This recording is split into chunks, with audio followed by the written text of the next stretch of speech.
এই সময়তে মই নিউজ মিডিয়া আপোনালোকক মই ধন্যবাদ দিছোঁ। প্ৰথমতে আমি যোৱাকালি অৰুণাচল আসাম পিছ কমিটি দ্বাৰা আমাৰ অৰুণাচলৰ গামৰা আৰু আসামৰ গামৰা সংগঠনবিলাকক আৰু আমাৰ ছ'চিয়েল ৱাৰ্কাৰ আৰু বড়ো ষ্টুডেণ্ট ইউনিয়ন আমাৰ এই অঞ্চলৰ সকলোকে আমি ইয়াত মাতি আমি আলোচনা কৰিছে যে এই জায়গাটো সদায় বছৰ এক্সটেণ্ড হৈ থাকে আৰু তেনেকৈ মানুহ বহুতখিনি মৰি গ'ল।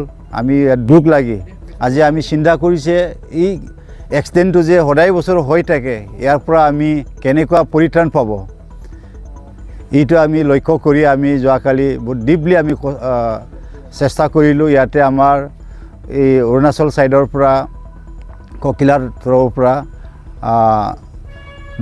নোৰাং তাৰা আমাৰ জিলা চাহাব তেখেতকো আমি মাতিছোঁ আৰু আমাৰ এই ককিলাৰে গামৰা থানা জুৰ্জ লগতে আমাৰ পিছ কমিটিৰ সভাপতি আৰু তেনেকৈ বহুতখিনি চাকমা গামৰা কাৰ্বি গামৰা আমাৰ বড়ো এই অঞ্চলৰ গামৰাসকলক আমি মাতি আমি আলোচনা কৰিছোঁ যে এইটো ৰাস্তাটো আমি বহুত টাৰ্ণিং আছে আৰু জংঘল আছে, সেইটো চাফা কৰিব লাগিব আৰু ইয়াত আমি এক্সটেণ্ড এটা জ'ন বুলি আমি এটা চাইনবোৰ্ড দিব লাগিব।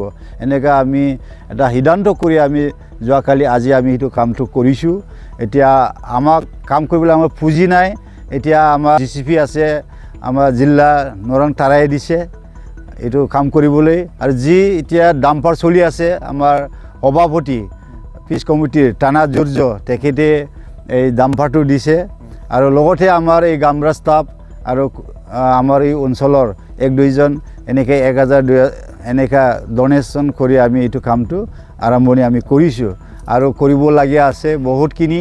এই ৰাস্তা কিনাৰে কিনাৰে বহুত জংঘল হৈ আছে, এটা ডাঙৰ গাড়ী আহিলে আমি ছাইড দিব নোৱাৰে, সেইখিনিও আমি কালিৰ পৰা আমি কৰিবলৈ আমি চেষ্টা কৰিছোঁ আৰু ইয়াৰ আমি সংগ্ৰহ কৰিব দুটা মাৰ্কেটত আৰু অলপ ভাল ভাল মানুহবিলাকক ছ'চিয়েল ছাৰ্ভিচ হোল্ডাৰবিলাককে আমি অলপ ডনেশ্যন আমি খুজিব আৰু ইয়াৰ মতে আমি এইটো কামটো কৰিবলৈ আমি প্ৰচেছ কৰি আছোঁ। আমাৰ এৰিয়াতে যেনিবা MLA আছে, ইয়াৰ অৰুণাচলৰো MLA থাকে, তাৰ লগত কিবা কানেকশ্যন হৈছে নে হোৱা নাই? এই মিডিয়াৰ জৰিয়তে আৰু আমি আগতে ক'ব বিচাৰিছোঁ আমি সময় লৈ কিনে আমি এইটোকে অৱগত কৰিম। আমাৰ আসামৰ MLA অৰুণাচলৰ MLA ইয়াৰ সম্পৰ্কত অকল এই ৰাস্তা বেয়া হোৱা এইটো কাৰণে নহয়, বহুতখিনি বৰ্ডাৰত আমাৰ মানে ইয়াত প্ৰব্লেম হৈ আছে। এইটো কাৰণে আমি MLA বিলাকৰ লগতো আমি কথা পাতিম বুলি আমি চিন্তা কৰিছোঁ, প্ৰচেষ্টা কৰিছোঁ। কিন্তু আজি একদম বিশেষ এমাৰ্জেঞ্চি এই ৰাস্তাটো আমি আগতীয়াকৈ আমাৰ নিজৰ পকেটৰ পৰা আমি ডনেশ্যন কৰি কিনি এইটো আমি কামটো আগত কৰি লৈছোঁ। ক'ব গ'লেতো আমাৰ ককিলা আৰু যিটো ৰাজগড় বৰ্ডাৰ যিটো ৰাস্তা আমাৰ ইফালে হলংগী ছাইডতে এনেকুৱা খালবাৰ আছে যে য'ত মানে বহুত বেয়া হয়, এইবিলাক কি ক'ব?